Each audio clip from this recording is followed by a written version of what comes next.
Friends should be chosen very cautiously, who are not perplexed to give their opinion at any circumstances. এমন বন্ধুকে নির্বাচন করতে হবে যে কিংকর্তব্যমূঢ় নয়, যে কোনো পরিস্থিতিতে মতামত দেওয়ার জন্য। We usually share any sort of sorrowful and pleasant situation with our friend. আমরা আমাদের সুখ এবং দুঃখগুলো আমাদের বন্ধুর সঙ্গে শেয়ার করি। কথা বলেন ঠিক কিনা? করি কিনা বন্ধুদের সঙ্গে? In terms of taking advice to make a decision, we depend on our reliable friend, on our bosom friend, on our best friend. আমরা কোনো একটা সিদ্ধান্ত গ্রহণ করি তখন সে ব্যাপারে এই সিদ্ধান্তটা নেওয়ার আগে আমরা আমাদের বন্ধুর সঙ্গে পরামর্শ করি কিনা বলেন তো দেখি? করি তো? When our reliable friend always agree with our decision, with our opinion, it may not good ending at all.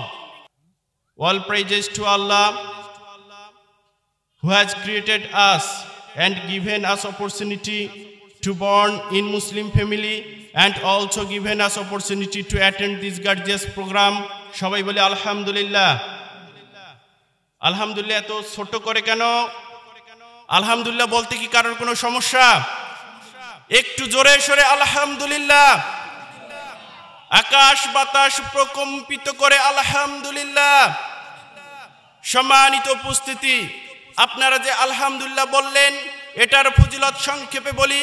ইমাম নববী রাহিমাহুল্লাহর হাদিসে 40 কিতাবের 23 নম্বর হাদিস, সেখানে বোঝা যায় আলহামদুলিল্লাহ বললে মিজানের পাল্লা সওয়াবে পরিপূর্ণ হয় এবং আসমান এবং জমিনের যে ফাঁকা জায়গা রয়েছে তাও সওয়াবে পরিপূর্ণ হয়।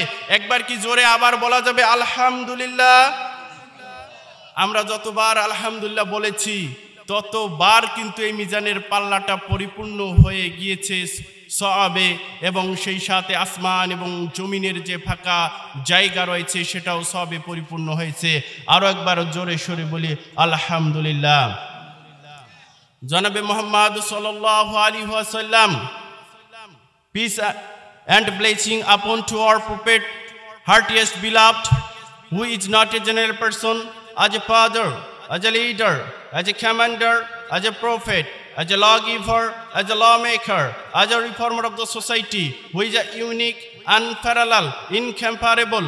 আমাদের সর্বশেষ নবী, যিনি পিতা হিসেবে, নেতা হিসেবে, নির্দেশক হিসেবে, নবী হিসেবে, আইনদাতা হিসেবে, আইন প্রণেতা হিসেবে, সমাজ সংস্কারক হিসেবে সাধারণ কোনো ব্যক্তি নন, যিনি অসাধারণ, অতুলনীয়, অনন্য, যার আদর্শ অনুসরণ, অনুকরণ এবং বাস্তবায়নের মধ্য দিয়ে আমরা ইহকালীন কল্যাণ এবং পরকালীন মুক্তির পথ সুনিশ্চিত করতে পারি, সেই জনাবে মুহাম্মদ সাল্লাল্লাহু আলাইহি ওয়াসাল্লামের উপরে সংক্ষিপ্ত সারে দরুদ জ্ঞাপন করছি।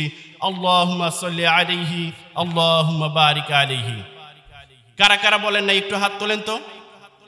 কারা কারা বলেন নাই আল্লাহুম্মা সাল্লি আলাইহি, আল্লাহুম্মা বারিক আলাইহি? সবাই বলেন।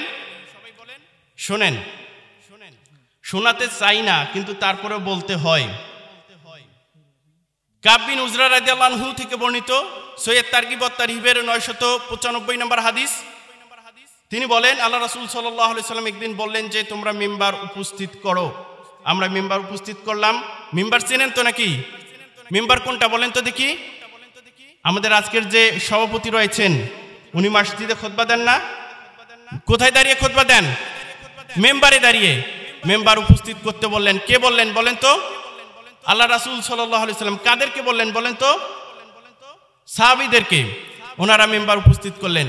আল্লাহ রাসূল সাল্লাল্লাহু আলাইহি সাল্লাম মিম্বারের সিঁড়িতে যখন উঠতেছেন, 3টা সিঁড়িতে উঠলেন, 3বার বললেন আমিন। কয়বার বলেছেন বলেন তো? 3টা সিঁড়িতে উঠলেন আর 3বার করে বললেন আমিন, আমিন, আমিন। যখন তিনি নামলেন তখন সাহাবায়ে কেরাম বললেন যে হে আল্লাহর রাসূল, আমরা তো কখনো আপনার নিকট থেকে এরকম শব্দ, এরকম বাক্য শুনিনি যে আপনি কখনো মেম্বারে উঠেছেন আর 3বার করে বললেন যে আমিন, আমিন, আমিন। তো আল্লাহ রাসূল সাল্লাল্লাহু আলাইহি ওয়াসাল্লাম তখন বললেন যে আমার নিকটে জিবরাইল আমিন এসেছিলেন। তিনি এসে বললেন যে ব্যক্তি রমাদান পেল অথচ তার গুনাহ মাফ করে নিতে পারলো না, সে আল্লাহর রহমত থেকে বঞ্চিত হোক, এ ব্যাপারে আমি বললাম আমিন। কথাটা বুঝতে পারছেন কি? প্রথম আমিন কেন ছিল? যে ব্যক্তি রমাদান পেল, আমাদের সামনে রমাদান আসতেছে না, রমাদান পেল কিন্তু তার গুনাহ সে মাফ করে নিতে পারল না, সে আল্লাহর রহমত থেকে বঞ্চিত হোক, এ ব্যাপারে আল্লাহ রাসূল সাল্লাল্লাহু আলাইহি সাল্লাম বলেছেন আমিন।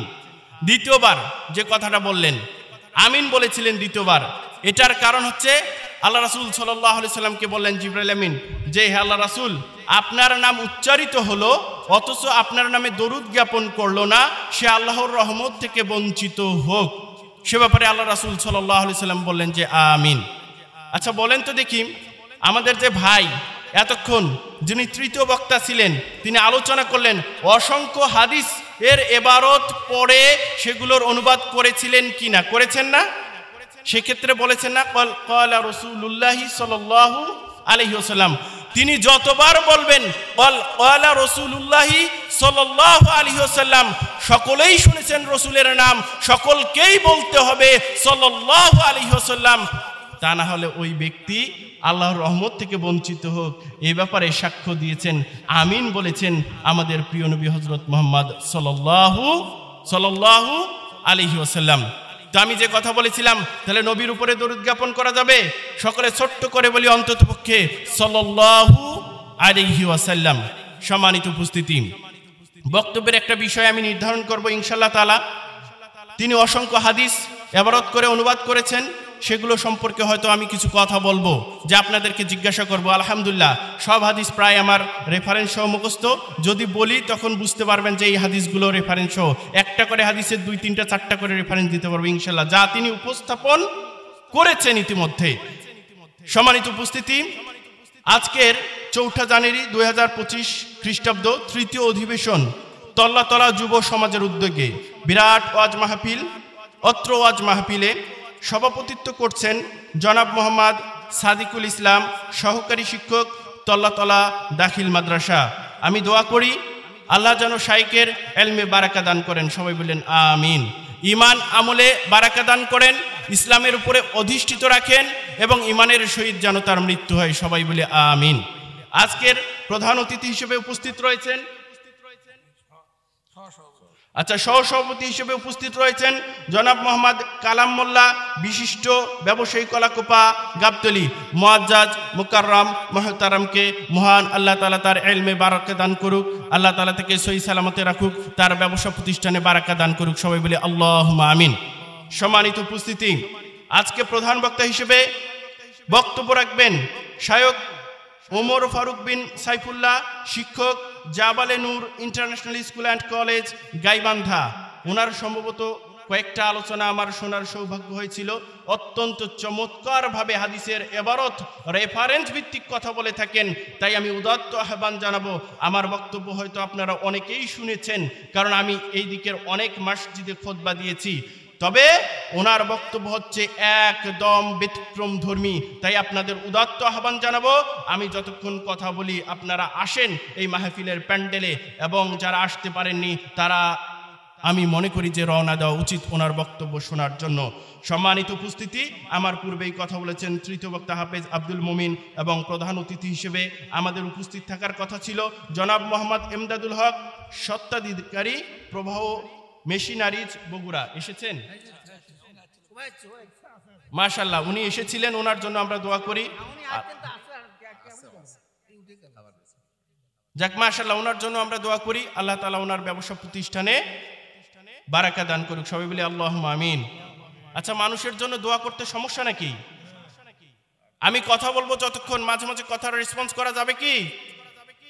কোনো সমস্যা নেই, কথা বলবেন। এখানে যদি উন্মুক্ত প্রশ্নোত্তর পর্ব হয় ইনশাআল্লাহ তাআলা, আমি সেদিন রংপুরে গেলাম, প্রশ্ন তো দিয়েছে, প্রশ্নের উত্তর দিলাম, আবার প্যান্ডেল থেকে অনেক লোক হয়েছিল, প্যান্ডেল থেকে আবার আমাকে প্রশ্ন করেছে, ওই প্রশ্নের উত্তর দিতে আমার 10 মিনিট লাগছে। আমি বলছি প্রশ্নের উত্তর দেবো কিনা, বলছে দেন, আমি দিয়ে দিলাম। সম্মানিত উপস্থিতি, তো আমরা কথা বলবো। উনি অনেকগুলো কথা বলেছেন, সেই কথাগুলো আমি আর রিপিট না করি, কারণ কি জানেন, উনি যেহেতু বক্তব্যগুলো দিয়েছেন। তবে একটা হাদিস বলি, উনি বলতে গিয়ে বলেছিলেন যে হাদিসের 12টাতে আমি আটকে গেলাম। ওই হাদিসটি রয়েছে মিশকাতের 5158 নম্বরে, এবং তিরমিজিতে 2324 নম্বরে রয়েছে। আবু হুরায়রা রাদিয়াল্লাহু আনহু থেকে বর্ণিত হাদিসটিতে আল্লাহ রাসূল সাল্লাল্লাহু আলাইহি সাল্লাম বলেন, ইন্নাদ দুনিয়া সিজনুল মুমিন ওয়া জান্নাতুল কাফির। এই দুনিয়াটা হচ্ছে ইন্না দুনিয়া সিজনুল মুমিন, মুমিনদের জন্য জেলখানা। মুমিনদের জন্য কি? একটু সংক্ষেপে এটার উপরে আমি আলোচনা করি। কেন জেলখানা? আপনি যদি চান আপনার যে আসক্তি রয়েছে, আপনার যে আকাঙ্ক্ষা রয়েছে, সেটা অনুযায়ী কি আপনি চলতে পারবেন? পারবেন কি? কেন পারবেন না? যে মেয়ে আপনার জন্য বৈধ নয় তার নিকটে কি আপনি গমন করতে পারবেন? ইচ্ছা করলে পতিতালয়ে যেতে পারবেন, ইচ্ছা করলে সিনেমা হলে যেতে পারবেন, ইচ্ছা করলে আপনি গান বাজনা শুনতে যেতে পারবেন, ইচ্ছা করলে নাটকে যেতে পারবেন। কথা বলেন, কথা বলেন। তার মানে আপনার হাত পা বাঁধা, একটা গণ্ডির মধ্য দিয়ে আপনাকে যেতে হবে, যেমন জেলখানায় যায়। আর এই পৃথিবীটা এই মুমিনদের জন্য কিন্তু সংকীর্ণ। কেন সংকীর্ণ বলেন তো? মুমিনরা মৃত্যুবরণ করলে যাবে কোথায়? কোথায় যাবে বলেন তো? জান্নাত কত বড় প্রশস্ত বলেন তো? সেই তুলনায় এই পৃথিবীটা মুমিনদের জন্য জেলখানা না? আর যারা কাফির রয়েছে তার ইচ্ছা মতো তাদের মন যা চায় তারা তাই করতে পারে। এজন্য বলা হচ্ছে ওয়াজান্নাতুল কাফির। আর এই পৃথিবীটা হচ্ছে কাফিরদের জন্য জান্নাত। জান্নাত মানে কি বলেন তো দেখি? জান্নাত মানে হচ্ছে আমরা যখন জান্নাতে যাব, যাব তো ইনশাআল্লাহ। আল্লাহ তাআলা সবাইকে জান্নাতি হিসেবে কবুল করুক। সবাই বলি আল্লাহুম্মা আমিন। যখন জান্নাতে যাব ইচ্ছা মতো আমরা চলতে পারবো না? যা মনে চাচ্ছে তাই খেতে পারবো কিনা বলেন তো? আপনি ইচ্ছা করলে কি সিগারেট, জর্দা, গুল, তামাক পাতা, হুইস্কি, মদ এগুলো খেতে পারবেন? কিন্তু কাফেররা পারে কিনা? পরিবার সহ একসঙ্গে। কথার উত্তর কিন্তু সবাইকে একসঙ্গে দিতে হবে। কথা কি বোঝা যাচ্ছে? যদি না বোঝা যায় তখন বলবেন যে বোঝা যাচ্ছে না, আমি মানে সসম্মানে উঠে চলে যাব। কিন্তু যতক্ষণ কথা বলবো একটু কথার রেসপন্স করতে হবে, ঠিক আছে? সম্মানিত উপস্থিতি, যে কথা বলতেছিলাম, এই জন্য বলা হচ্ছে যে এই পৃথিবীটা মুমিনদের জন্য জেলখানা স্বরূপ। তাদের একটা গণ্ডির মধ্য দিয়ে যেতে হয়।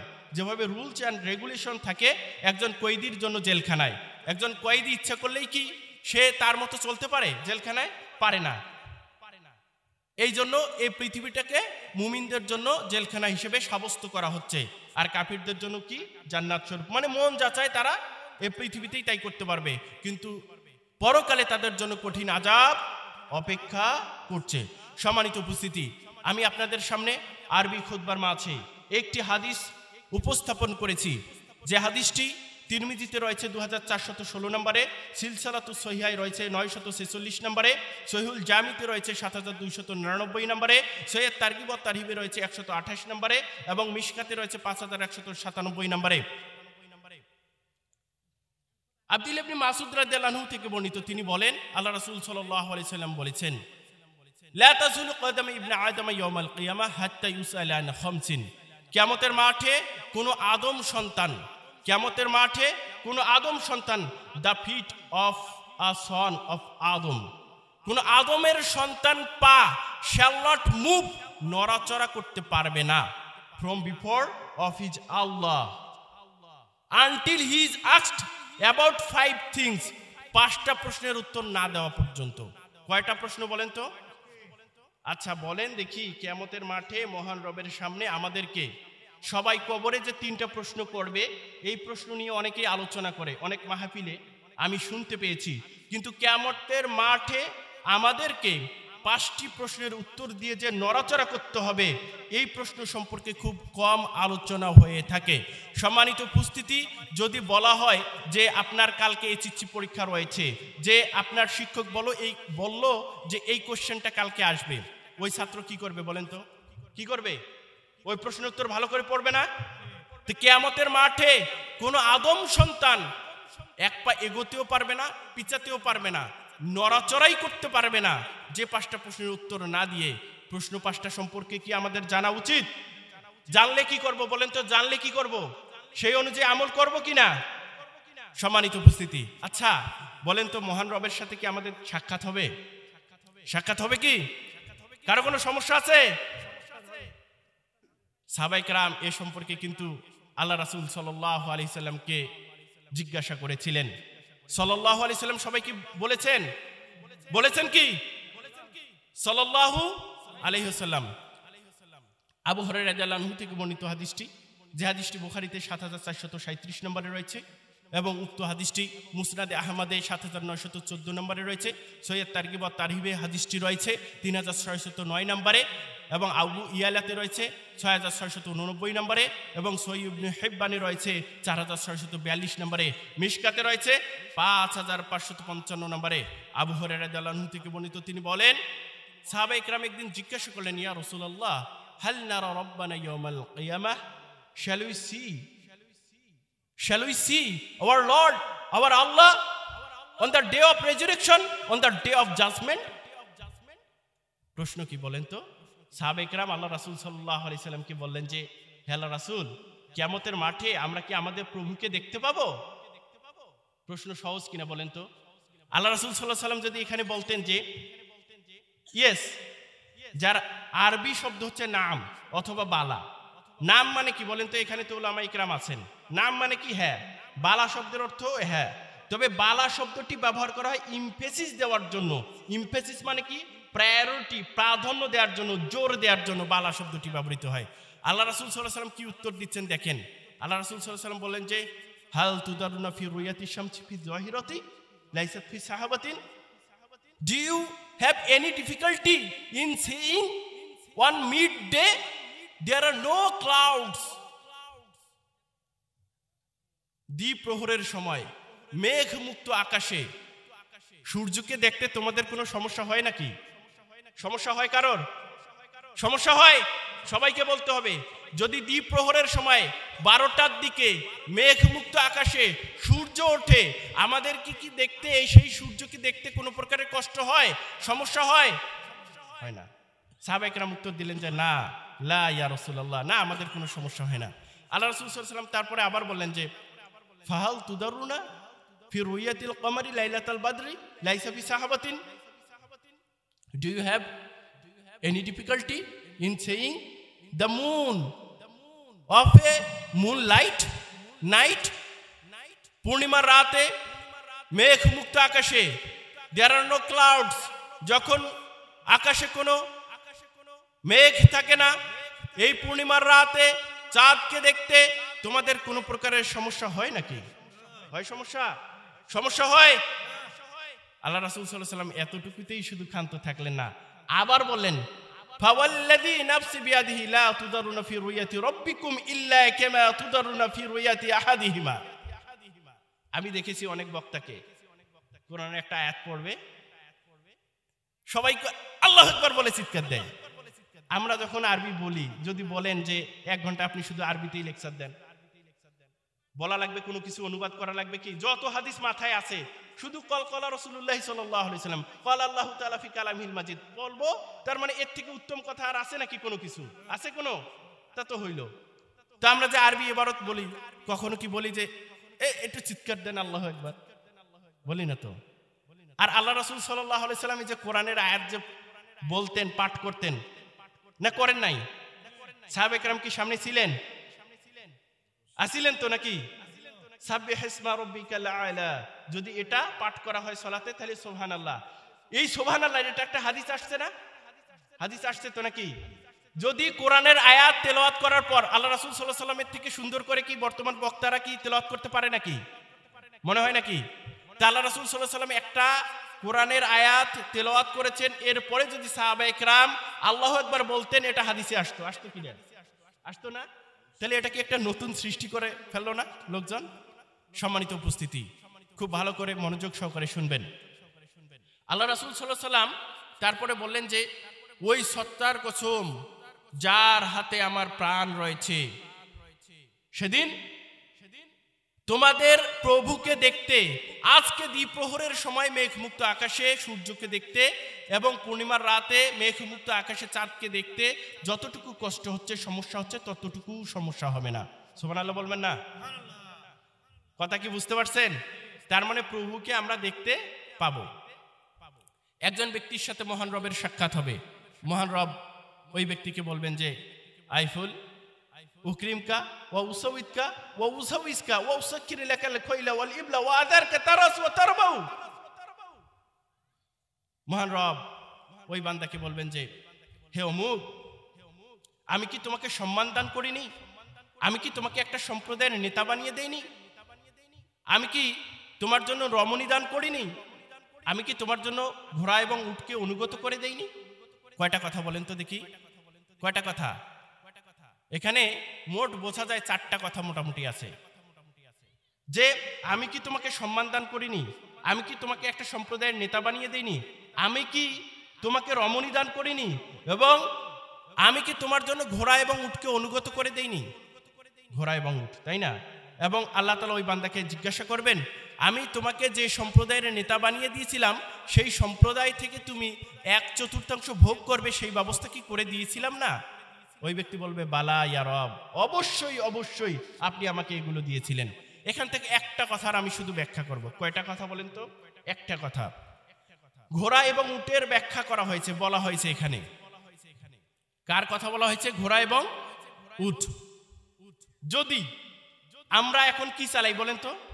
মোটরসাইকেল চালাই, প্রাইভেট কার চালাই, এগুলো কিনা বলেন তো? বাইসাইকেল চালাই। এগুলো মহান রব আমাদের জন্য অনুগত করে দিয়েছেন। কিভাবে বলেন তো দেখি? আপনারা কেউ আমফান দেখেছেন, মহসিন দেখেছেন, নার্গিস দেখেছেন, সিডর দেখেছেন, দেখেছেন কিনা বলেন তো? বাতাস যখন হয় গাছের বড় বড় ডালগুলো ভেঙে চুরে চুরমার করে নিয়ে যায় কিনা? একজনের ঘর ছিল, ঘরের জায়গায় টিনগুলো সব মাঠের মধ্যে যায় কিনা বলেন তো দেখি? যায় তো? কথা কি বোঝা যায়? দেখেন বাতাস, তার মানে এই ঘোড়া এবং উট যদি আল্লাহ তাআলা বাতাস একদিকে বহমান করে দিতেন, যেমন আপনি এদিক থেকে যদি কলাকোপা বাজার যান, সুবাদ বাজার যান, আর যদি বাতাস আসে, কি আসে বলেন তো দেখি? উত্তর দিক থেকে, তাই না? এদিক থেকে উত্তর দিক না? আচ্ছা, উত্তর দিক থেকে যদি বাতাস আসে, আমরা কি মোটরসাইকেল চালাইতে পারবো? বাতাস কত শক্তিশালী। একটা শুধু হাদিস শোনাই আমি আপনাদেরকে, যে জায়গায় আছি ইনশাল্লাহ সেই জায়গায় আবার ফেরত যাব। একটা হাদিস শোনাই, যে হাদিসটা মিশকাতে 1923 নম্বরে রয়েছে, তিরমিজিতে 3369 নম্বরে রয়েছে। আনাস বিন মালিক রাদিয়াল্লাহু আনহু থেকে বর্ণিত, তিনি বলেন, আল্লাহ রাসূল সাল্লাল্লাহু আলাইহি সাল্লাম বলেছেন, লাম্মা খালাকাল্লাহুল আরদা জাআলা তামিদ ফাখালাকাল জিবাল ফাহাদা বিহা আলাইহা ফাস্তাকরাত ফাআজিবাতিল মালাইকা মিন শিদ্দাতিল জিবাল। সম্মানিত উপস্থিতি, মহান রব যখন এই পৃথিবী সৃষ্টি করলেন, এই পৃথিবীটা নড়াচড়া করতে লাগলো।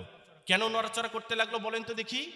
কারণ এই পৃথিবীর 4/3 ভাগ হচ্ছে, বর্তমান যে সিচুয়েশন এই অনুযায়ী 4/3 ভাগ হচ্ছে পানি। 4/3 ভাগ কি? পানি। কিন্তু তখন পানি আরো বেশি ছিল, পানি আরো বেশি ছিল যখন মহান রব এটা সৃষ্টি করলেন। অতঃপর মহান রব জাবাল সৃষ্টি করলেন, মাউন্টেন হিল, অর্থাৎ পাহাড় সৃষ্টি করলেন, এবং পাহাড়টাকে পৃথিবীর উপর পেরেক সদৃশ স্থাপন করে দিলেন। পৃথিবীর নড়াচড়া বন্ধ হয়ে গেল। ফেরেশতাগণ আশ্চর্য হয়ে গেল এই পাহাড়ের শক্তি দেখে। কথা কি বুঝতে পারছেন? এই পাহাড়টাকে বোঝা স্বরূপ পৃথিবীর উপরে স্থাপন করে দিয়েছেন। কে দিয়েছেন বলেন তো দেখি? মহান রব, যাতে এটা আমাদেরকে নিয়ে ঝুঁকে না পড়ে। কথা কি ক্লিয়ার? এখনো কি এই পৃথিবীতে 4 ভাগের 3 ভাগ হচ্ছে পানি, আর 1 ভাগ হচ্ছে স্থল। কথা ক্লিয়ার? আচ্ছা, এখন দেখেন আপনারা এই জায়গাটা দেখেন, যে এই যে পানি থাকার কারণে, বেশি থাকার কারণে পৃথিবী নড়াচড়া করতে লাগলো। আল্লাহ তাআলা পাহাড় সৃষ্টি করলেন, পাহাড়কে প্রেক সদৃশ পৃথিবীর উপর স্থাপন করে দিলেন। পৃথিবীর নড়াচড়া বন্ধ হয়ে গেল। এই পাহাড়ের শক্তি দেখে ফেরেশতাগণ আশ্চর্য হয়ে গেল। ফেরেশতারা মহান রবকে জিজ্ঞাসা করলেন, ইয়া রব, হাল মিন খালকিকা শাইউন আশাদ্দু মিনাল জিবাল, have you any creation which is stronger than mountain? হে মহান রব, তোমার কি এমন কোন সৃষ্টি আছে যা এই পাহাড়ের থেকেও শক্তিশালী? তখন মহান রব বললেন যে হ্যাঁ আছে, আর তা হচ্ছে আল হাদিদ। হাদিদ মানে হচ্ছে লোহা। হাদিদ মানে কি বলেন তো? পাহাড়ের থেকে লোহা কেন শক্তিশালী বলেন তো এবার? বলতে পারবেন? কারণ লোহা জাতীয় জিনিস দিয়ে পাহাড়কে ধসে ফেলা যায়, যায় কিনা বলেন তো দেখি? আবার বললেন ফেরেশতাগণ, ইয়া রব, হাল মিন খালকিকা শাইউন আশাদ্দু মিনাল হাদিদ, তোমার কি এমন কোন সৃষ্টি আছে যা এই লোহার থেকে শক্তিশালী? আছে নাকি বলেন তো? আছে? আরে জোরে একটু বলেন না, আছে? কেউ বলতে পারবেন কি? কারণ আগুন দিয়ে। মাশাআল্লাহ। আবার জিজ্ঞাসা করলেন, হে মহান রব, তোমার কি এমন কোন শক্তিশালী জিনিস আছে যা এই আগুনের থেকেও শক্তিশালী? কি সেটা বলেন তো দেখি? কারণ পানি দিয়ে আগুন মাশাআল্লাহ। আবার বললেন, ইয়া রব হাল মিন খালকিকা শাইউন আশাদু মিনাল মা। মা মানে কি? পানি, তাই তো? Have you any creation which is stronger than water? তোমার কি এমন কোন সৃষ্টি আছে যা এই পানির থেকে শক্তিশালী? আছে নাকি? কি বলেন তো? মাশাআল্লাহ। তখন মহান রব বলেন যে হ্যাঁ আছে, আর তা হচ্ছে আর রিহ, তা হচ্ছে বাতাস। মহান রবকে আবার জিজ্ঞাসা করলেন যে হে মহান রব, হাল মিন খালকিকা শাইউন আশাদু মিনার রিহ, তোমার এমন কোন সৃষ্টি আছে যা এই বাতাসের থেকেও শক্তিশালী? কয়টা জিনিস গেল বলেন তো? প্রথম পাহাড়, তারপরে কি বলেন তো দেখি? পাহাড়ের থেকে শক্তিশালী লোহা, লোহার থেকে শক্তিশালী আগুন, আগুনের থেকে শক্তিশালী পানি, পানির থেকে শক্তিশালী বাতাস। আবার জিজ্ঞাসা করলেন তোমার এমন কোন সৃষ্টি আছে যা এই বাতাসের থেকেও শক্তিশালী? কেউ জানে নাকি? আছে নাকি? নাই। কেউ বলতেছেন আছে, কেউ বলতেছেন নাই। আচ্ছা আমি বলি, যেহেতু আমি আসছি আপনাদের কাছে, শুনলে কি হবে মনের ভেতরে এখন কি বলবে হুজুর, দেখি কোনটা জিনিস হয়, তাই না? তো মহান রব বললেন যে হ্যাঁ আছে, আর তা হচ্ছে ইদা ইবনে আদম তাসাদদাকা বিসাদাকাতিন ফাআখফাহা লা তা'লামা শিমালুহু মা তুনফিকু বিয়ামিনুহু। বলেন যে when a child of Adam donates something by his right hand but his left hand doesn't feel, যখন কোনো আদম সন্তান এত গোপনে দান করে যে তার ডান হাত দান করলে বাম হাত টেরও পায় না। তার মানে কি? গোপন দান। গোপন দান কার থেকে শক্তিশালী বলেন তো দেখি? পাহাড়, লোহা, আগুন, পানি, বাতাস। কিভাবে শক্তিশালী এবার বলেন তো? শক্তিশালী হচ্ছে এভাবে, কারোর যদি গোপন দান করার অভ্যাস থাকে, এই গোপন দানটার ফলে মহান রব তাকে এগুলো জিনিস থেকে বাঁচাবেন। এগুলো জিনিস কি? পাহাড় ধসে পড়ে মারা যাওয়া, তারপরে হচ্ছে লোহার জাতীয় জিনিস যেমন রেল লাইনের নিচে পড়ে মারা যাওয়া, আগুনে পুড়ে মারা যাওয়া, পানিতে পড়ে মারা যাওয়া, যেমন আমফান, ছিডর, নার্গিস যেগুলো আছে, এগুলো যে হয় ঘূর্ণিঝড়, এগুলো থেকে মহান রব তাকে হেফাজত করবেন। এটা একটা আমরা পালাম তো, আমল পাইলাম, তাই না? তার মানে কি? গোপন দান। তার মানে কি? গোপন দান। এখন আমি আপনাদের বলি, বাড়িতে মানুষের আগুন লাগে না? আগুন দেখবেন যে যার বাড়িতে ঘন ঘন আগুন লাগে তাকে পরামর্শ দেবেন গোপন দান করতে। কি করতে? কথা ক্লিয়ার তো? সম্মানিত উপস্থিতি, যে বলেন তো দেখি যে বাতাস কত শক্তিশালী এটা বোঝানোর জন্য একজন বান্দার সাথে কার সাক্ষাৎ হয়েছে? আল্লাহ তাআলার সাক্ষাৎ হয়েছে। আল্লাহ তাআলা ওই ব্যক্তিকে বলতেছেন যে আমি কি তোমাকে সম্মান দান করিনি? আমি কি তোমাকে একটা সম্প্রদায়ের নেতা বানিয়ে দেইনি? আমি কি তোমাকে রমণী দান করিনি? আমি কি তোমার জন্য উট এবং ঘোড়াকে অনুগত করে দেইনি? আমি তোমাকে যে সম্প্রদায়ের নেতা বানিয়ে দিয়েছিলাম সেই সম্প্রদায় থেকে কি তুমি 1/4 সম্পদ ভোগ করোনি? কথা ক্লিয়ার তো নাকি? সম্মানিত উপস্থিতি, তখন ওই ব্যক্তি বললেন হ্যাঁ মহান রব, তুমি আমাকে এগুলো দিয়েছিলে। তখন মহান রব তাকে বলবেন যে আফা জানান্তা আন্নাকা মুলাকিয়া, তুমি কি চিন্তা করেছিলে যে তোমার সাথে আমার সাক্ষাৎ হবে আজকে? এখানে যারা আছেন মহান রবের সাথে সাক্ষাৎ হবে, এটা কি চিন্তা করতেছেন আপনারা? চিন্তা করতেছেন না। কিভাবে চিন্তা করতেছেন না? আপনারা হয়তো চিন্তা করতেছেন, অনেকেই আছে যারা চিন্তা করতেছে না তার সঙ্গে মহান রবের সাক্ষাৎ হবে। এজন্য ফজরটা যায়, ফজরের আজান শুনে কিন্তু লেপ থেকে কম্বল থেকে বের হয় না। জোহরের আজান হয়েছে, মসজিদে যায়নি। আসরের আজান হয়েছে, মসজিদে যায়নি। মাগরিবের আজান হয়েছে, মসজিদে যায়নি। এরকম লোক আছে না? অনেক লোক আছে, দেখবেন যে ঘোরাঘুরি করতেছে দোকানে, হয়তোবা তারা ইশারা নামাজটাও পড়ে নাই। তার মানে কি এই সময় মহান রবকে সে ভুলে আছে কিনা বলেন তো দেখি? ভুলে আছে কি? মহান রব বললেন যে তোমার সাথে আমার সাক্ষাৎ হবে, তুমি কি এটা চিন্তা করেছিলে? সে ব্যক্তি বলল যে না, আমি এটা চিন্তা করিনি। তখন মহান রব তাকে বলবে ফা ইন্নী আনসাকা কামা নাসিতানি, ফা ইন্নী আনসাকা কামা নাসিতানি। মহান রব ওই ব্যক্তিকে বলবেন, মহান রব ওই ব্যক্তিকে বলবেন তুমি পৃথিবীতে যেভাবে আমাকে ভুলেছিলে, তুমি পৃথিবীতে আমাকে যেভাবে ভুলেছিলে, আজ আমি তোমাকে সেভাবেই ভুলে থাকবো। সম্মানিত উপস্থিতি, যারা মহান রবকে ভুলে এখন পর্যন্ত ইশারা সালাত আদায় করেনি, সেই ব্যক্তি কিন্তু আজকে পৃথিবীতে মহান রবকে ভুলে রয়েছে। যে ব্যক্তি ঘুষের টাকা নিচ্ছে, যে ব্যক্তি হারামের টাকা নিচ্ছে, সেই সময় কিন্তু মহান রবকে ভুলে থাকতেছেন। যে ব্যক্তি জেনা ব্যভিচারে লিপ্ত থাকেন, পরনারী আসক্ত থাকেন, যে ব্যক্তি বেহানা বেগানা নারীর সঙ্গে প্রেম প্রীতিতে জড়িত আছেন, ওই সময়টাতে ওই ব্যক্তি মহান রবকে ভুলে রয়েছেন। তার মানে মহান রব যদি কিয়ামতের মাঠে বলেন যে তুমি আমাকে পৃথিবীতে যেভাবে ভুলেছিলে, আজকে আমি তোমাকে সেভাবেই ভুলে থাকলাম, এর মধ্যে যদি আমি শামিল হই তাহলে আমার অবস্থা কি হবে? আপনাদের অবস্থা আমি বলতে চাই না। সম্মানিত উপস্থিতি, এ মহান রব পৃথিবীতে যেন তোমাকে সব সময় আমরা স্মরণ করতে পারি, সেই তৌফিক দান করো। সবাই বলি আল্লাহুম্মা আমিন। আমি এই জায়গাটা যতবার পাঠ করেছি ততবার আমি ইমোশনাল হয়ে যাই।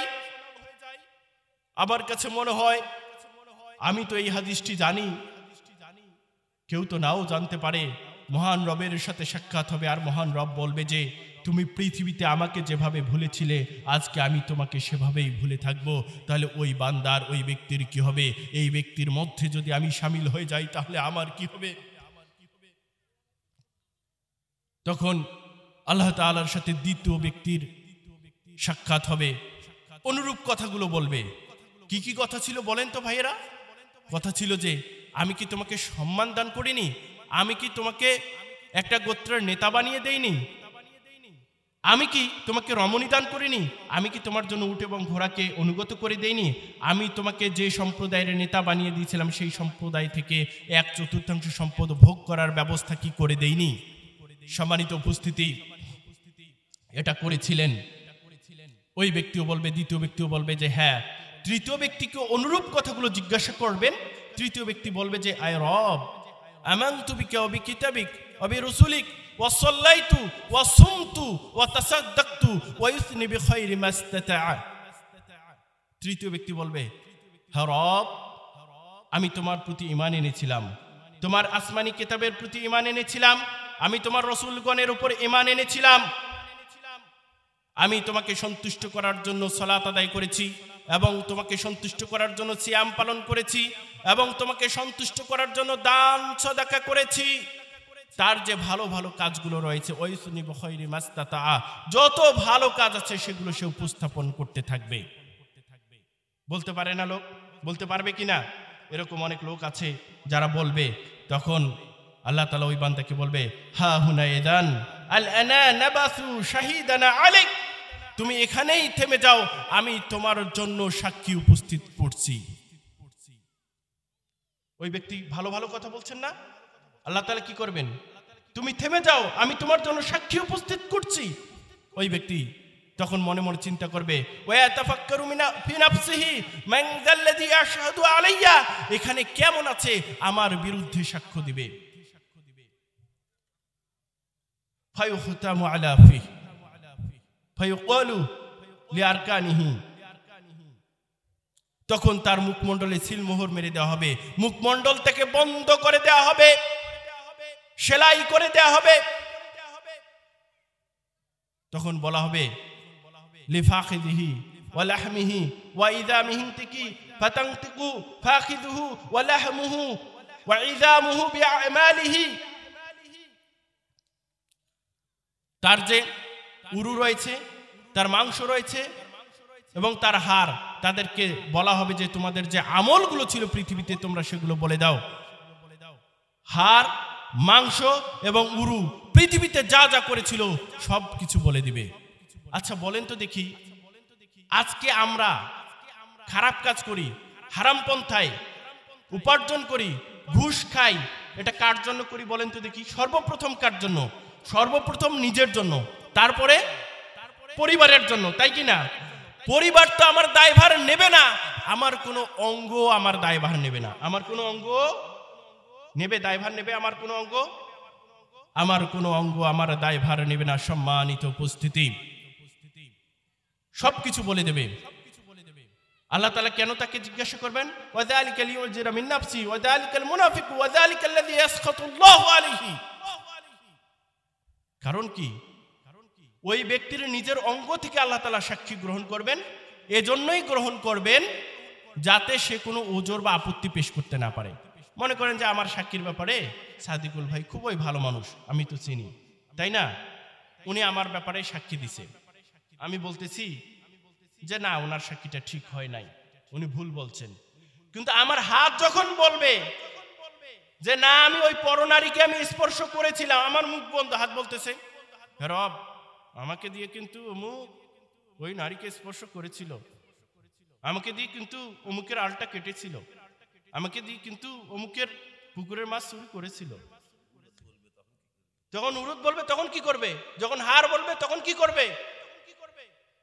প্রত্যেকটা অঙ্কই আপনার বিরুদ্ধেই সাক্ষ্য দিবে, সম্মানিত উপস্থিতি। আর তার কাছ থেকে সাক্ষ্য নেওয়া হবে যাতে সে ওজর আপত্তি পেশ করতে না পারে। তৃতীয় ব্যক্তির কেন এইভাবে করা হলো? কারণ ওই ব্যক্তি মুনাফেক ছিল, তার উপর আল্লাহ তাআলা রাগান্বিত হয়েছিল। মুনাফেক কি?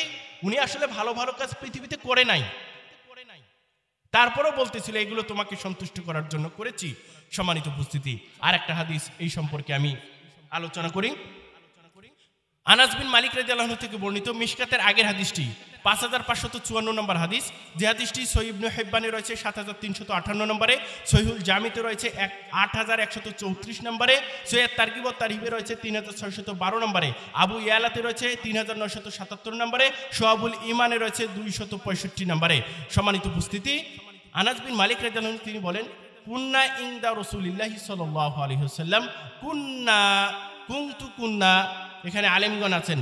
কুন্না হচ্ছে জমা মুতাকাল্লিমের সিগা, ইসবাত ফেলে মাদি মুতলাক মারুফ, অর্থাৎ অনেকেই, আমরা অনেকেই ছিলাম। তিনি বলতেছেন যে আমরা অনেকে রাসূল সাল্লাল্লাহু আলাইহি সাল্লামের নিকট ছিলাম। ফাদাহিক, আল্লাহ রাসূল সাল্লাল্লাহু আলাইহি সাল্লাম হেসে দিলেন। কি করলেন আল্লাহ রাসূল সাল্লাল্লাহু আলাইহি সাল্লাম? বলেন তো দেখি, সবাই বলেন কি করলেন? হেসে দিলেন। আল্লাহ রাসূল সাল্লাল্লাহু আলাইহি সাল্লাম বলেন যে হাল তাদরুনা মিম্মা আদহাকু, তোমরা কি জানো আমি কেন হেসে দিলাম?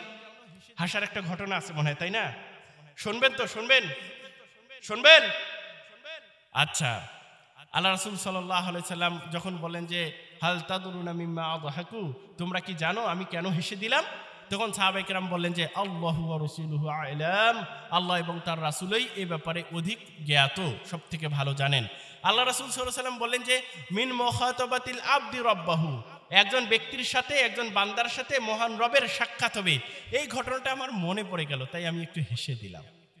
আমি কি করলাম? হেসে দিলাম। ওই ব্যক্তি বলতেছে যে, ওই ব্যক্তি মহান রবকে বলবে যে ইয়া রব আলাম তুজিরনি মিনাজ যুলমি, হে মহান রব তুমি কি আমাকে জুলুম থেকে নিরাপত্তা দান করোনি পৃথিবীতে? আচ্ছা, জুলুম শব্দটা আসছে এখান থেকে, আমি একটা শুধু হাদিস বলে আসি, আবার ফেরত আসবো ইনশাআল্লাহ। জুলুম থেকে, কিসের কথা? জুলুম থেকে কি আমাকে নিরাপত্তা দান করোনি? দেখেন জুলুমটা কি বিষয়। ইমাম নববী রাহিমাহুল্লাহর হাদিসে 40 কিতাবের 24 নম্বর হাদিস, যে হাদিসটি সহিহুল মুসলিমে 2577 নম্বরে রয়েছে। এখানে বলেন, এই আবু জার রাদিয়াল্লাহু আনহু থেকে বর্ণিত এই হাদিসটি, তিনি বলেন আল্লাহ রাসূল সাল্লাল্লাহু আলাইহি সাল্লাম বলেছেন, আর আল্লাহ রাসূল সাল্লাল্লাহু আলাইহি সাল্লাম মহামহিম প্রতিপালক থেকে বর্ণনা করেছেন। অর্থাৎ আল্লাহ তাআলা বলেন, যেখানে আল্লাহ তাআলা বলেন এই কথাটি উল্লেখ থাকে সেটি হচ্ছে হাদিসে কুদসি। এই হাদিসটার প্রায়োরিটি বা প্রাধান্য, গুরুত্ব, ইম্পর্টেন্স, সিগনিফিকেন্ট অনেক বেশি, নেসেসিটি অনেক বেশি। তখন বললেন, মহান রব বলতেছেন যে ইন্নী হারামতু যুলমা, I have forbidden oppression for myself. Allah তাআলা বললেন যে জুলুমকে আমি আমার নিজের জন্য হারাম করেছি। কাকে বলেন তো দেখি? কাকে? জুলুমকে কি করেছেন মহান রব? বলেন তো দেখি। হারাম করেছি, এই কথাটা বললেন। ওয়াজআলতুহু বাইনাকুম মুহাররামান, এবং এটা আমি তোমাদের জন্য ও হারাম করেছি। I have made it forbidden amongst you, এবং এই জুলুমকে আমি তোমাদের জন্য ও হারাম করেছি। তার মানে জুলুম কি আল্লাহর জন্য শুধু হারাম, না আমাদের জন্য হারাম? আপনি যদি বলেন, একটা ছোট্ট কথা বলি, রোদ উঠেছে, ধান কেটেছেন না অনেকে, ধানটা শুকাতে দিয়েছেন, বৃষ্টি ঝরঝর করে আসলো, আপনি বললেন যে আল্লাহ আমার উপর জুলুম করতেছে, বা পানিটা দেওয়া ঠিক করে নাই। কথাটা কি ঠিক? না, বরঞ্চ আপনার থেকে হয়তোবা অনেক বেশি লোকের এই সময় পানির প্রয়োজন। হতে পারে না? আপনি কি আল্লাহর হিকমত বোঝেন? এই কথা কি বলা যাবে? এই কথা বলা যাবে? বলা যাবে না। সম্মানিত উপস্থিতি, উত্তর করতে কোনো সমস্যা নাকি? কে কে ঘুমাচ্ছে আশেপাশে একটু দেখেন না, একটু জাগিয়ে দেন। ঘুমানোর জায়গা এটা নয়। আমরা কোরআন হাদিস থেকে কথা বলি, এরপরেও যদি কেউ ঝিমানি আসে তাহলে তো সমস্যা। যদি ঝিমানি আসে, আমি বলতেছি সেক্ষেত্রে কি করবেন? সেক্ষেত্রে জায়গাটা একটু রদবদল করবেন, স্থান পরিবর্তন করবেন। তাহলে কি হবে? আপনি একটা স্থানে বসেছিলেন এই মাজলিসে, এই জায়গাটুকু আপনার জন্য রোজ কিয়ামতের দিন মহান রবকে সাক্ষ্য দিবে। আবার যে স্থানটুকুতে আসলেন এটাও আপনার জন্য সাক্ষ্য দিবে। এটা আপনার জন্য ভালো কিনা বলেন তো? আর চোখে যদি ঘুম চলে আসে তাহলে সেটাও কেটে যাবে। সম্মানিত উপস্থিতি, যে কথা বলতেছিলাম, যে ওই যে জুলুম শব্দটাকে ব্যাখ্যা করার জন্য মহান রব বলেন যে জুলুম আমি আমার নিজের জন্য হারাম করেছি এবং আমি তোমাদের জন্য জুলুমকে হারাম করেছি। ফালা তাযালামু, so do not oppress one another, সুতরাং তোমরা একে অপরের উপরে জুলুম করো না। এই হাদিসটা লং একটা হাদিস, অনেক বড় হাদিস। আমি আর হাদিসটা আর এবার টানবো না, শুধু জুলুমটাকে বোঝানোর জন্য বললাম। কোন হাদিস বলতেছিলাম বলেন তো? মিশকাতের 5554 নম্বর হাদিস, ওই আনাস বিন মালিক রাদিয়াল্লাহু থেকে বর্ণিত। কথা মনে আছে তো? কথা কিন্তু মনে রাখতে হবে, কোথা থেকে কোথায় যাচ্ছি। আল্লাহ রাসূল সাল্লাল্লাহু আলাইহি সাল্লাম কে বলতেছেন যে ওই বান্দা মহান রবকে বললেন যে বলবেন, ইয়া রব আলাম তুজরিনি মিনাজ জুলমি, হে মহান রব তুমি কি আমাকে জুলুম থেকে নিরাপত্তা দান করনি পৃথিবীতে? মহান রব বলবেন যে বালা, হ্যাঁ অবশ্যই অবশ্যই আমি তোমাকে জুলুম থেকে নিরাপত্তা দান করেছিলাম। আর জুলুম তো আল্লাহর জন্য কি বলেন তো? হারাম। সম্মানিত উপস্থিতি, তখন ওই বান্দা বলবে, ইয়া রব ফাইন্নী লা উসিজু আলা নাফসি ইল্লা শাহিদান মিন্নি, আজকে আমি আমার বিরুদ্ধে আমার আপনজন ব্যতীত অন্য কারোর সাক্ষ্য গ্রহণ করব না, অন্য কারোর সাক্ষ্য গ্রহণ করব না। এই কথা বলবে। মহান রব বলবে, কাফা বিনাফসিকা আল-ইয়াওমা আলাইকা শাহিদান ওয়া বিল কিরামিল কাতিবিন শুহুদান। মহান রব বলবেন যে আজকে তোমার নিজের সাক্ষী এবং কিরামান কাতিবিনের সাক্ষী তোমার জন্য যথেষ্ট হবে। অন্য কারোর সাক্ষীর প্রয়োজন, তোমার আপনজনেরই প্রয়োজন নাই। তোমার সাক্ষী তুমি নিজেই দিবে। আর কিরামান কাতিবিন আমাদের দুই কাঁধে যে রয়েছে, তারা যে সাক্ষী দিবে এটাই তোমার জন্য যথেষ্ট হয়ে যাবে। কথা বুঝতেছেন? ওই ব্যক্তির মুখমণ্ডলকে বন্ধ করে দেয়া হবে। ওকে বলা হবে তুমি যা করেছিলে, অঙ্গ প্রত্যঙ্গকে বলা হবে, অঙ্গ প্রত্যঙ্গগুলো আবার বলে দিবে তাদের যে আমল এই পৃথিবীতে ছিল। কথা খুব ভালো করে মনে রাখবেন, আমাদের এই অঙ্গ প্রত্যঙ্গের জন্যই কিন্তু আমরা সব থেকে বেশি হারাম ভক্ষণ করে থাকি, সব থেকে বেশি আমরা অবৈধ পন্থা গ্রহণ করি। কথা বলেন ঠিক কিনা? কথা বলেন। তো এই অঙ্গ প্রত্যঙ্গগুলো আমাদের বিরুদ্ধে সাক্ষ্য দিবে। আবার সুম্মা ইউখাল্লা বাইনাহু ওয়া বাইনাল কালাম, তার মুখকে স্বাভাবিক অবস্থায় ফেরত দেওয়া হবে কথা বলার জন্য। তখন তার মুখ দিয়ে সে বলবে, বুউদান লাকুন্না সুকান ফাআনকুন্না কুনতুনাদিলু, হে দুর্ভাগা অঙ্গসমূহ তোরা দূর হ, তোদের ধ্বংস হোক, তোদের জন্যই তো আমি আমার রবের সঙ্গে তর্ক করেছিলাম, বাক বিতণ্ডা করেছিলাম, ঝগড়া করেছিলাম। তাহলে আজকে আমরা যে অঙ্গগুলোকে পরিপুষ্ট করার জন্য, পুষ্ট সাধন করার জন্য হারাম পন্থা অবলম্বন করতেছি, এই হারাম পন্থাকে আমরা না বলে দেই। সকলে বলি না। বলেন তো না। হারাম পন্থাকে না। কারো আল কেটে জমি বাড়াবো, বোনের হক মেরে খাবো, কন্যার হক কি ছেলেকে বেশি করে দেব? সকলে বলি না।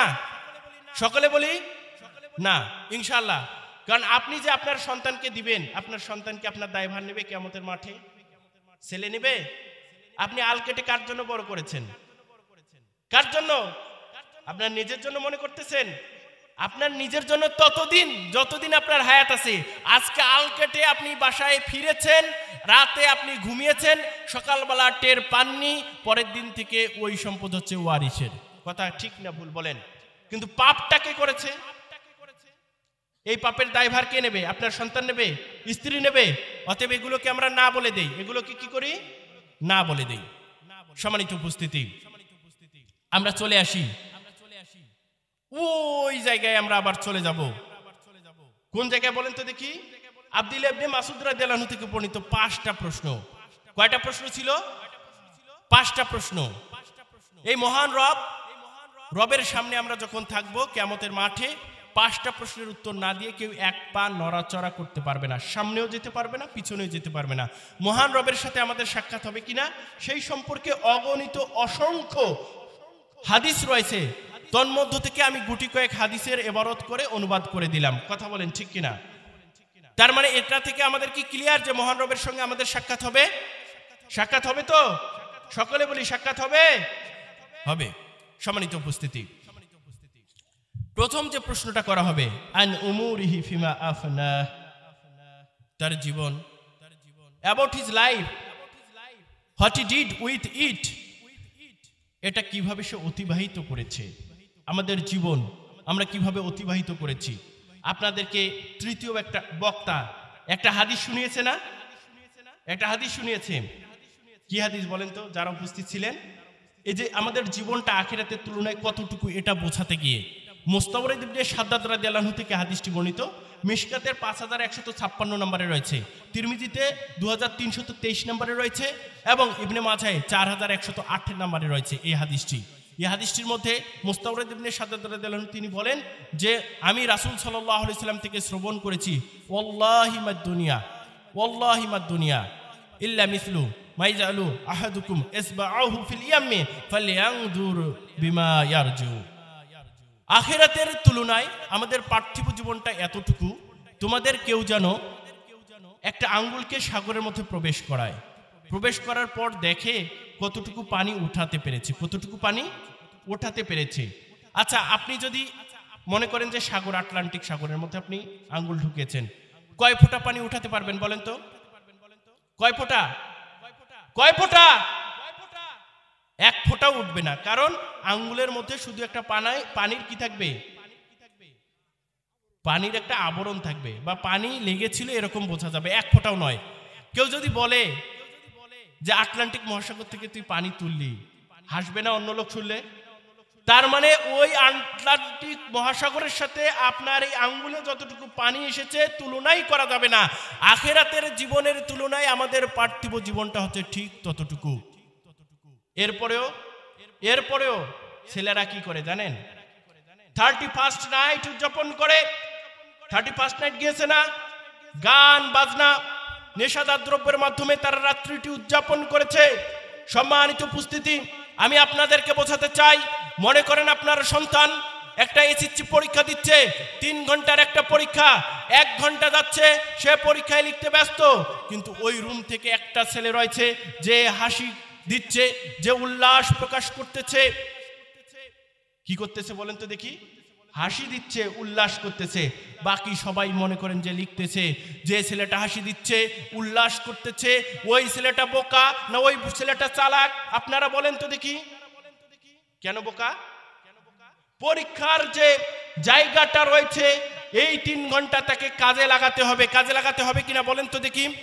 হে পৃথিবীর মানুষ, হে মুসলমান জাতি, হে মুমিনগণ, আমি তোমাদেরকে জানিয়ে দিতে চাই, আল্লাহ রাসূল সাল্লাল্লাহু আলাইহি সাল্লাম এভাবেই বললেন যে আমাদের এই পার্থিব জীবনটাকে কিভাবে সাজাতে হবে, আমাদের এই জীবনটা আমরা কিভাবে অতিবাহিত করব, সেই জীবন সম্পর্কে মহান রবকে কিন্তু আমাদের উত্তর করতে হবে।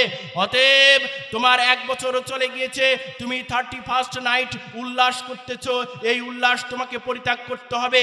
তোমাকে এই চিন্তা করতে হবে, 1 ঘন্টা চলে গিয়েছে, আমি কেবলমাত্র 20 মার্কসের আনসার করেছি, এখনো 80 মার্কস বাকি রয়েছে, আমি কিভাবে 80 মার্কস 2 ঘন্টায় লিখব, এই চিন্তায় তোমার বিভোর থাকার কথা। তোমার জীবন থেকে 30টি বছর হারিয়ে গিয়েছে, তাহলে তোমার সেই জীবনটা সম্পর্কে একটু চিন্তা করা দরকার যে আমার জীবন থেকে আরো 1টি বছর চলে গেল, আমি ইবাদত বন্দেগী কতটুকু মহান রবের করতে পারলাম। যারা এই 31st নাইট উদযাপন করেছে তারা চালাক না বোকা? সবাই বলেন, চালাক না বোকা? চালাক না বোকা? বোকা। সবাই বলি বোকা। বোকা।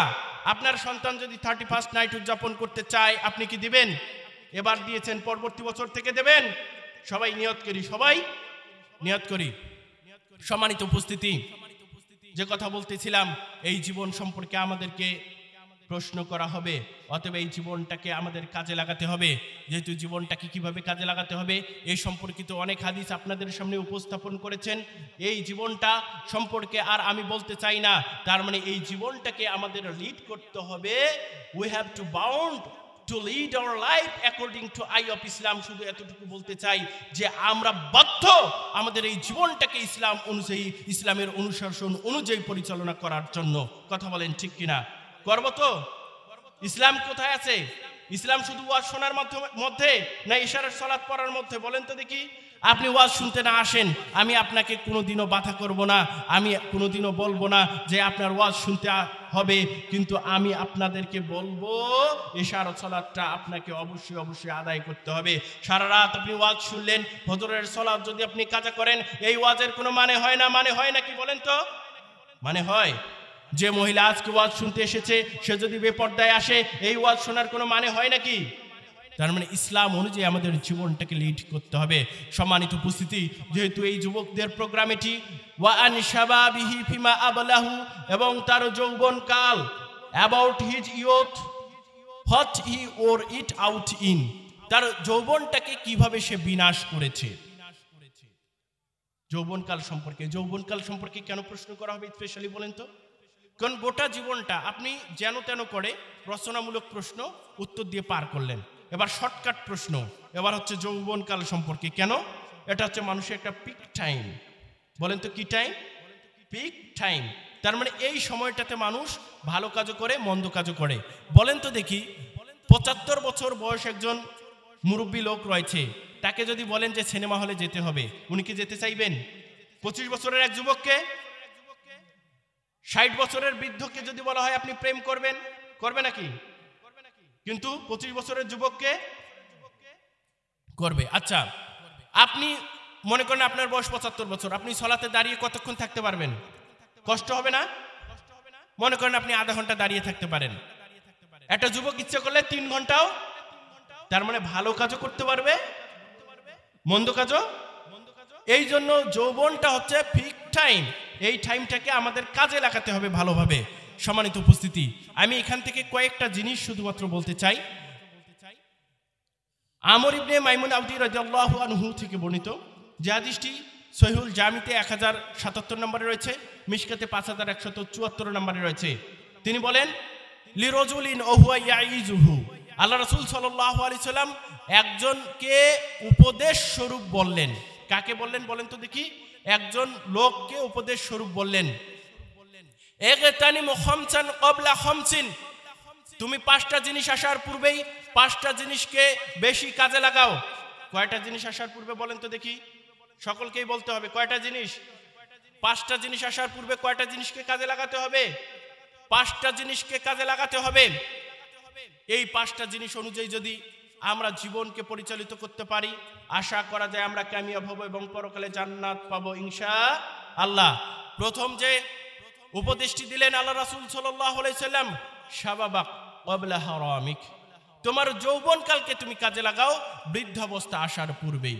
বলেন তো দেখি, বৃদ্ধ যারা হয়েছেন তারা যে কাজ করতে পারবেন, যৌবনকালে কি বেশি কাজ করতে পারবে কিনা বলেন তো দেখি? তার মানে বৃদ্ধ অবস্থা আসার পূর্বেই যৌবনকালটাকে কাজে লাগাও। ওয়াসিহাতিকা ক্বাবলা সাকামিক, এবং অসুস্থতা আসার পূর্বেই সুস্থতাকে তুমি কাজে লাগাও।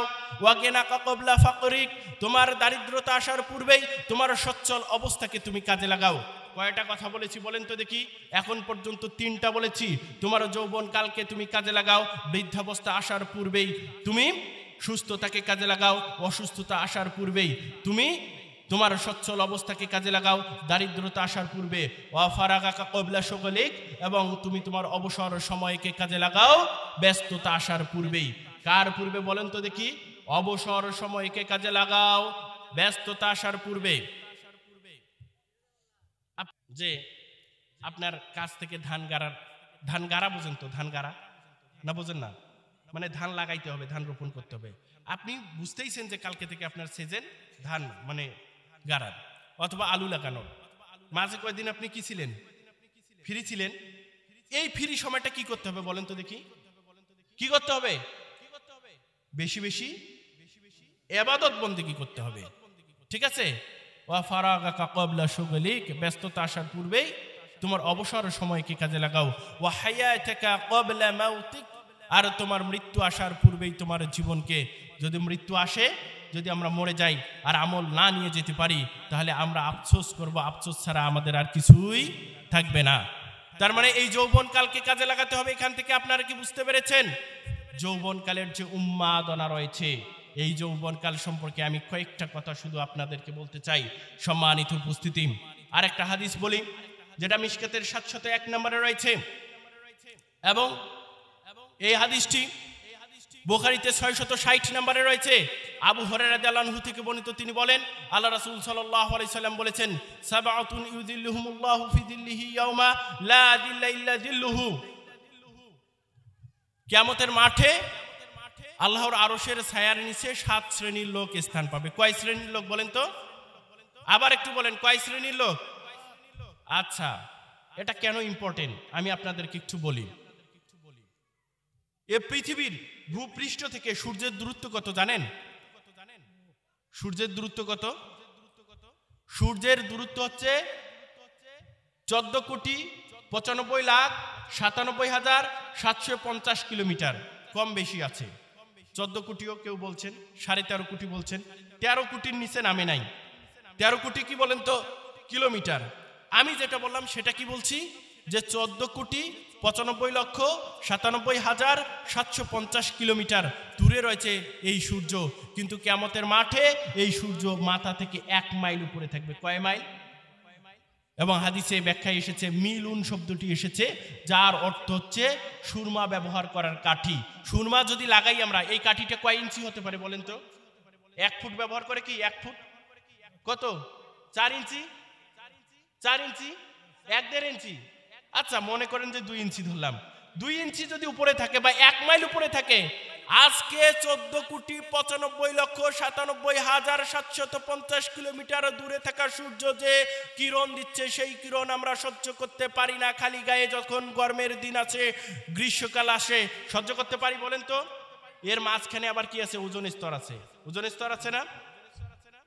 সম্মানিত উপস্থিতি, যে কথা আমি আপনাদেরকে বলছিলাম, খুব মনোযোগ সহকারে শুনেন। সেদিন তার মানে আরশের ছায়ার নিচে যদি আমরা স্থান না পাই, এবং সূরা বাকারা এবং ইমরান যে পাঠ করে, সূরা বাকারা এবং ইমরানও কিন্তু যে প্রসারিত পালক রূপে ঝাঁকে ঝাঁকে পাখি হিসেবে ছায়া দিবে, সূরা বাকারা এবং সূরা ইমরান। তার মানে আমরা বুঝতে পারছি সূরা বাকারা এবং ইমরান যে বেশি বেশি পাঠ করবে, সেটাও একটা ছায়ার ব্যবস্থা হবে। কিন্তু তাছাড়া 7 শ্রেণীর ব্যক্তি আল্লাহর আরশের ছায়ায় স্থান পাবে। যদি আরশের ছায়ায় যদি স্থান না পাই, তাহলে কি অবস্থা হবে বলেন তো? এখন গা ঘেমে যায় না? সেদিন কি অবস্থা হবে আপনারা কি চিন্তা করতেছেন? চিন্তা করেন না একটু? সম্মানিত উপস্থিতি, এই 7 শ্রেণীর লোকের মধ্যে প্রথম যে লোক হচ্ছে, তিনি হচ্ছেন ইমাম আদেল, ন্যায়পরায়ণ শাসক। 2 নম্বরে যে আছেন অসাবুন্না শাফি ইবাদাতি রব্বিহি, এমন যুবক যে তার যৌবন কালটা ইবাদতে কাটিয়ে দেয়। কাকে কাটিয়ে দেয় বলেন তো দেখি? আল্লাহর জন্য কাটিয়ে দেয়, অর্থাৎ ইবাদত বন্দেগীতে কাটিয়ে দেয়, ইসলামের পন্থায় কাটিয়ে দেয়, ইসলাম অনুযায়ী কাটিয়ে দেয় তার যৌবন কালটা। সম্মানিত উপস্থিতি, ওই যে আল্লাহকে যৌবন কাল সম্পর্কে কি করতে হবে? জবাবদিহি করতে হবে।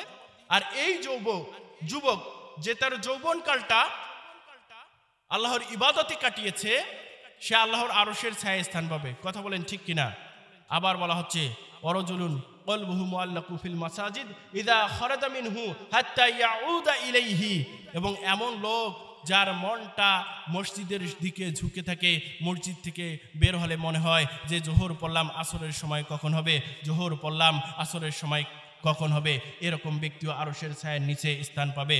ওয়ারাজুলানি তাহাব্বা ফিল্লাহি ইজতামা আলাইহি ওয়া তাফাররাকা আলাইহি, এমন দুজন ব্যক্তি যে আল্লাহর সন্তুষ্টির জন্য পরস্পরকে ভালোবাসে, আর আল্লাহর সন্তুষ্টির জন্য পরস্পরের সঙ্গে সম্পর্ক ছেদ করে।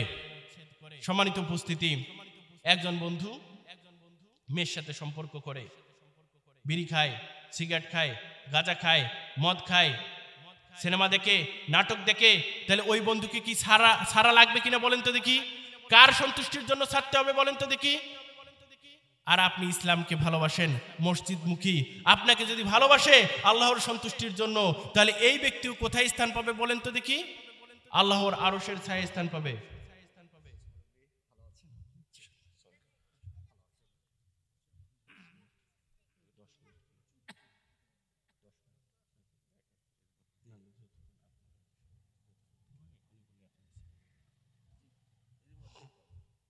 সম্মানিত উপস্থিতি, খুবই সংক্ষেপ করছি আমি।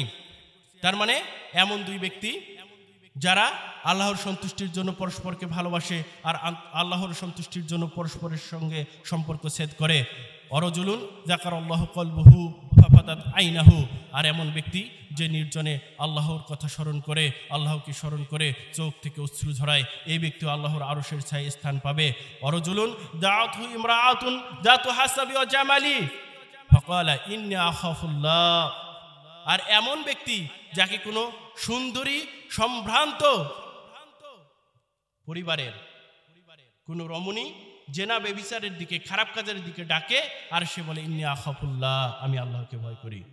এখানে একটা কথা আমার মনে পড়ে গেল, সব থেকে বিশ্ব সুন্দরী নাকি এখন মাঝখানে দেখলাম যে রাশমিকা মান্দানা এরকম নাম। কথার কথা বলতেছি, তিনি যদি বিশ্ব সুন্দরী হন আর রাশমিকা মান্দানা সুন্দরী এবং সম্ভ্রান্ত পরিবারের হওয়া সত্ত্বে ও যদি আপনাকে ডাকেন আর আপনি বলেন আমি আল্লাহকে ভয় করি, এই জেনা ব্যভিচার করব না, তাহলে আপনি আল্লাহর আরশের ছায়ায় স্থান পাবেন। আর একটা হচ্ছে যে যার গোপন দান করার অভ্যাস রয়েছে। ওয়ারজুলুন তাসাদ্দাকা বিসাদাকাতিন ফাআখফাহা হাত্তা লা তা'লামা শিমালুহু মা তুনফিকু বিয়ামিনুহু, এবং এমন দান, কেমন দান, যে গোপন দান করে, ডান হাত দান করলে বাম হাত টের পায় না, এমন দান। কয় শ্রেণীর ব্যক্তি বলেন তো? 7 শ্রেণীর ব্যক্তি। নাম্বার 1 ন্যায়পরায়ণ শাসক। নাম্বার 2 এমন যুবক যে তার যৌবনকালটা আল্লাহর ইবাদতে কাটিয়ে দেয়। নাম্বার 3 এমন ব্যক্তি যার মনটা মসজিদের দিকে ঝুঁকে থাকে। নাম্বার 4 এমন দুজন ব্যক্তি যারা আল্লাহর সন্তুষ্টির জন্য পরস্পরের সাথে সম্পর্ক স্থাপন করে আর আল্লাহর সন্তুষ্টির জন্য আল্লাহর সঙ্গে সম্পর্ক ছেদ করে। নাম্বার 5 যে নির্জনে আল্লাহর ভয়ে কাঁদে। নাম্বার 6 সুন্দরী সম্ভ্রান্ত পরিবারের কোনো মহিলা, কোনো রমণী জেনা বেবিচারের দিকে ডাকে, তখন সে বলে যে আমি আল্লাহকে ভয় করি। নাম্বার 7 যে ব্যক্তি গোপন দান করে। সম্মানিত উপস্থিতি, শুধু একটি কথা আমি বলবো, যুবকদের জন্য যেহেতু নাসিহা এখানে হচ্ছে, আমি বলতে চাই friends should be chosen very cautiously, who are not perplexed to give their opinion at any circumstances। এমন বন্ধুকে নির্বাচন করতে হবে যে কিংকর্তব্যমূঢ় নয়, যে কোনো পরিস্থিতিতে মতামত দেওয়ার জন্য। we usually share any sort of sorrowful and pleasant situation with our friend। আমরা আমাদের সুখ এবং দুঃখগুলো আমাদের বন্ধুর সঙ্গে শেয়ার করি। কথা বলেন ঠিক কিনা? করি কিনা বন্ধুদের সঙ্গে? In terms of taking advice to make a decision, we depend on our reliable friend, on our bosom friend, on our best friend। আমরা কোনো একটা সিদ্ধান্ত গ্রহণ করি তখন সে ব্যাপারে এই সিদ্ধান্তটা নেওয়ার আগে আমরা আমাদের বন্ধুর সঙ্গে পরামর্শ করি। করি কিনা বলেন তো দেখি? করি তো? When our reliable friend always agree with our decision, with our opinion, it may not good ending at all। যখন আমাদের এই অন্তরঙ্গ বন্ধুগুলো, ভালো বন্ধুগুলো, বেস্ট ফ্রেন্ডগুলো সব সময় আমাদের মতের পক্ষে কথা বলবে, এর সর্বশেষ পরিণতি সব সময় ভালো নাও হতে পারে। কথা বলেন ঠিক কিনা? এরকম হতে পারে না? অনেক বন্ধুকে বলে আমি অমুক মেয়েকে পছন্দ করি, ভালোবাসি, কি করা যায়, ওর তো বিয়ে ঠিক হয়ে গেছে। বন্ধু পাশ থেকে কি বলে, তোর বিয়ের খরচ যা লাগে, গাড়ি খরচ যা লাগে, তুই ওকে বের করে নিয়ে আয়, আমি এটা ব্যবস্থা করতেছি। বাপ ছাড়া ওই বিয়ে দিয়ে দিচ্ছে ওই বন্ধু। তাহলে এটার কি শেষ পরিণতি ভালো? বলেন দেখি। ভালো নয়। It is clearly understandable those friends are not worthy to create any positive contribution in our life, they should be avoided। যে বন্ধু আমাদের জীবনে পজিটিভ কোনো অবদান রাখতে পারবে না, তাকে অবশ্যই ত্যাগ করতে হবে। তাকে কি করতে হবে বলেন তো দেখি? ত্যাগ করতে হবে। Getting friends like this may have possibility to turn ourselves as an autocratic person। যখন কোনো ভুল সিদ্ধান্তে উপনীত হব, আমার বন্ধু যেন স্বৈর শাসকের ভূমিকায় অবতীর্ণ হয়। কথা বলেন ঠিক কিনা? However, when our reliable friends disagree with our opinion and deliver their opinion, decision which are contradictory with ours, it would be better in most of the cases in our life। যখন কোনো বন্ধু আমাদের মতের বিপক্ষে মত দিবে, এই আমাদের মতের বিপক্ষে একটা মত দিল এবং সে তার মতটা ব্যাখ্যা করলো, এই মতটা কোনো ক্ষেত্রে ভালো হতে পারে, কোনো ক্ষেত্রে কি হতে পারে? ভালো হতে পারে। সম্মানিত উপস্থিতি, অনেক কথা ছিল, যেহেতু আমাদের প্রধান বক্তা এসেছেন আমি আর দীর্ঘায়ু করব না, উনি অনেক সুন্দর আলোচনা করেন। আমি উদাত্ত আহ্বান জানাবো যারা এখানে সেখানে ঘোরাফিরে করছেন, তাদেরকে আমি উদাত্ত আহ্বান জানাবো, আপনারা অতি শীঘ্রই মঞ্চে আসেন, প্যান্ডেলে আসেন। এর তাৎপর্য এবং ফজিলত অনেক বেশি, কথা বলতে গেলে এগুলো নিয়ে অনেক সময়ের প্রয়োজন। সম্মানিত উপস্থিতি, আমি যতটুকু বলেছি সত্য সুন্দর কল্যাণকর মহান রব আমাকে সহ সকলকে আমল করার তৌফিক দান করুক। সবাই বলি আল্লাহুম্মা আমিন। সুবহানাকা আল্লাহুম্মা ওয়া বিহামদিক আশহাদু আল্লা ইলাহা ইল্লা আনতা আস্তাগফিরুকা ওয়া আতুবু ইলাইক। আসসালামু আলাইকুম ওয়া রাহমাতুল্লাহ।